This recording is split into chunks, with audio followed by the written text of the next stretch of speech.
I made so many mistakes when I was running my business, but luckily I didn't make a mistake that killed my business. My name is Alex Monahan, and I started a sports data company called OddsJam, and within 3.5 years, we took the company from zero to an $160 million acquisition. We are back here on the Betting Startups podcast. I'm speaking with Alex Monahan from OddsJam. It was announced that Odds Holdings, which is the parent company of OddsJam, was acquired by the gambling.com group in a deal worth up to $160 million. I'm happy and I want to continue to see my baby succeed. I do think there's a lot of opportunity to run.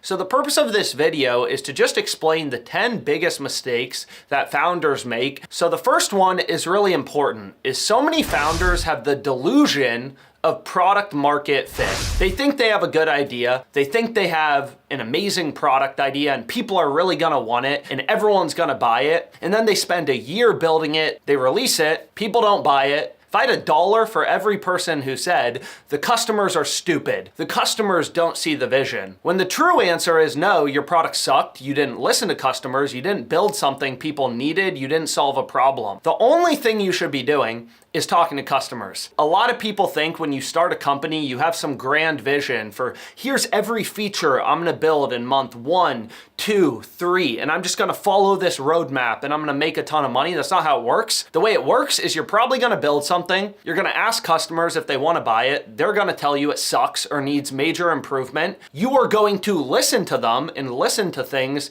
that they actually want, that they actually need. You're gonna go build it, you're gonna take it back to them, maybe they'll like it and end up subscribing then. A lot of people only want to hear positive validation. The only people you should be taking advice from are the people who tell you what's wrong with your idea, what's wrong with your product. You don't just want people to tell you you're great all day long. That's useless because if you're just launching a company, your product is not going to be perfect. I had a really nice added benefit at OddsJam where I created a lot of content. I did live streams. I personally love sports betting, so this didn't even really feel like work, but a lot of users, I would see their feedback in real time. I would see why they thought our products weren't good or were good. And I would take the negative feedback, and if I heard it over and over and over again, we would ultimately go solve those things. You need to listen to the negative. You need to be talking to customers 24/7. So the second mistake I see a lot of founders make is it's kind of two parts. They don't know how to manage their time. They spend so much time working on random things that provide no value to the business, and they have no sense of urgency. The second you have employees or server costs, every month, every day that goes by, you are dying as a company. Your goal as a founder is to get out products, features as quickly as possible. Every month that goes by where you have people on payroll, you are burning your own money or your investors' money. The second thing is just understanding time management. The first year as a founder, you are going to have to wear a lot of hats. In my first year of starting my business, I worked on engineering, I worked on design, I worked on marketing, I created YouTube videos. I'm not a YouTuber, but I made YouTube videos. I did live streams about the product. So you need to find the balance of how much time you should be spending on each area, because having a good product with no distribution, you could have the best product in the world. If nobody knows about it, how are you gonna grow your company? How are you gonna make money? But if you have the best marketing in the world, but your product sucks, then you have a leaky bucket. People may try a free trial of your product, but they're never gonna convert. They're never gonna pay you. So you need to kind of optimize the perfect amount of time to be spending on each thing. So the third mistake I see so many founders make is they are basically seeking validation. They want a fancy article. They want to seem like they're successful. They don't actually want to be successful. There's a difference between having a good business and appearing like you have a good business. Another thing you see a lot of people do is they focus on validation through raising money.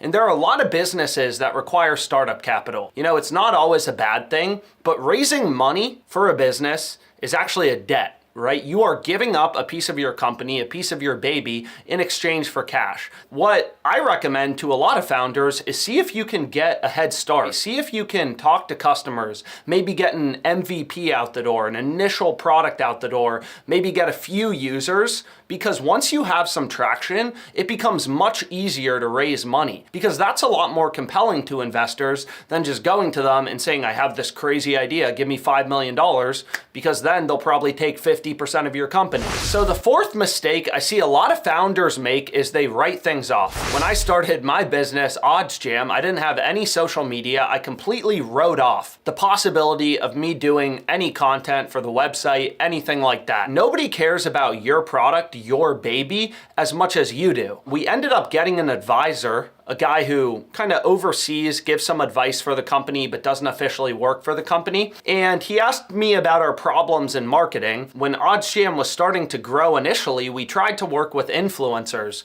And I told him, like, it's really hard to work with these influencers. Like, they don't respond, they don't always get the videos done quickly. And what he told me is, then you should just do videos yourself. It's super simple. You have an iPhone, pick up your iPhone, record a video. This isn't complicated. I started to do a bunch of YouTube videos about how I bet on sports and why I'm really passionate about this industry. And that ultimately helped OddsJam grow much, much, much quicker. Founder-led businesses are massive. At this point, a personal brand is so closely related to having a company in many ways. So the fifth mistake I see a lot of founders make is they ignore marketing, they ignore distribution. So many people come to me and here's my idea, here's how you build it, here's how you do all this. And by the time you ask them, how do you actually get people to find out about your product? They don't have an idea except for saying, oh, maybe paid ads. We'll just run Facebook ads and then everyone will know about us. You have to remember there's going to be marketing costs unless you're doing founder-led organic content and it's just your own time.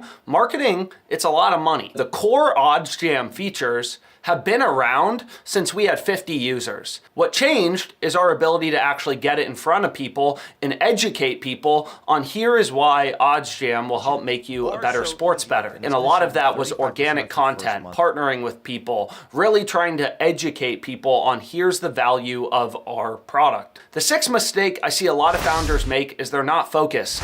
A lot of people want to build things that are cool. You don't want to build things that are cool. You want to do the boring stuff that makes money. Once you start to have more and more users, you're going to get a lot of requests coming in. Hey, you should do this. You should build this. As a founder, it's really important to realize you're not going to be able to do everything. You're not going to be able to be everything to everyone. If one random guy in Canada wants this random thing because it helps with Canadian sportsbooks and you only have one customer in Canada, obviously you're not going to build it. So as a founder, it is critical to remain very logical. You see all these requests coming in, but you need to stay focused. You can't do everything at once. The best companies do one thing insanely well. At OddsJam, our core was we need the best data. That is non-negotiable, and we need the best arbitrage and positive EV tool. We believed those were the two most important features, and initially, that's just what we focused on. Let's dial this in and make it perfect. People are telling us to do all these random things.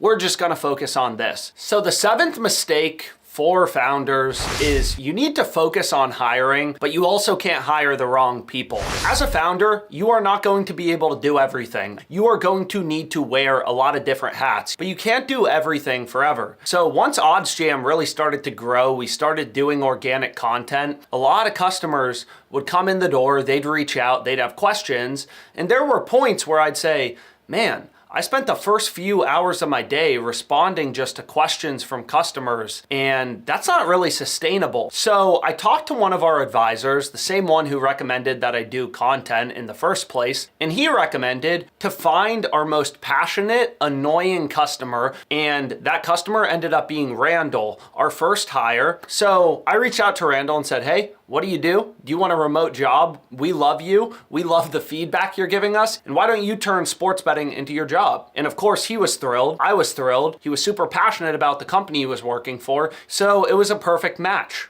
But at the same time, you can't hire the wrong people, especially for some roles. Once you have a few lazy people in an organization, it's kind of like a cancer. If people start becoming lazy, everyone's going to become lazy. You want a team of very motivated, very passionate people. You want people who work as a part of their life. They're super passionate about what they're working on. So the eighth mistake a lot of founders make is they overcomplicate the business model. There are people who have reached out to me with the craziest business ideas in the world. I still don't understand how their company makes money. It's very simple. The best type of business is a subscription business. You are paid every month by either consumers, B2C like Spotify, or from other businesses. If it is very complicated to explain how your company makes money or the idea for how your company is going to monetize and make money, then it's probably not a good business to start. At OddsJam, it was very simple. We are going to build the best tools and we are going to charge people a monthly fee for those tools and those products. If it's very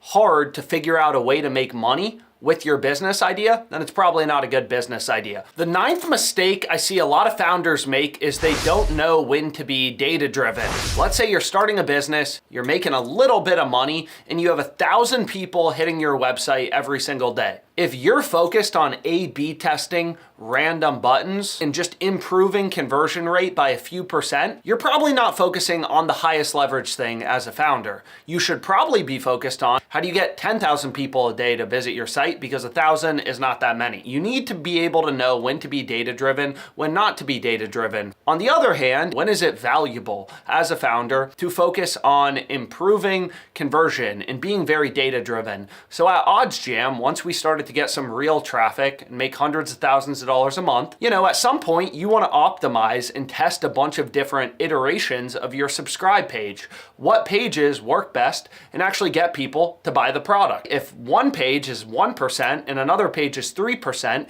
you can literally increase your business extremely quickly. So at OddsJam, we were always very data-driven, constantly A/B testing things, but at the same time, you gotta know when to be data-driven. So the 10th mistake a lot of founders make is they quit too early, and that is a combination of a bunch of different issues, right? For some people, it's not talking to customers early enough. They spend years and a lot of their personal money trying to build something. They don't talk to people. They think they know what the world wants. They launch the product, nobody buys it, or they didn't think about distribution. Now they're out of money, the clock is up, this massive people didn't come to buy it, and they have to go get a full-time job. They're out of money. You ideally can conserve capital, be efficient with capital, and ideally talk to so many customers that you can keep motivation. If you build something and you work in a box for a year on something and it completely flops, it's very discouraging. You want to get products out quickly, features. You want to move quickly, conserve capital, be efficient with capital, especially initially, iterate quickly, because then you have more time before you ultimately have to make that very challenging decision. If you have any questions, you can comment them below, and thank you guys so much for your time.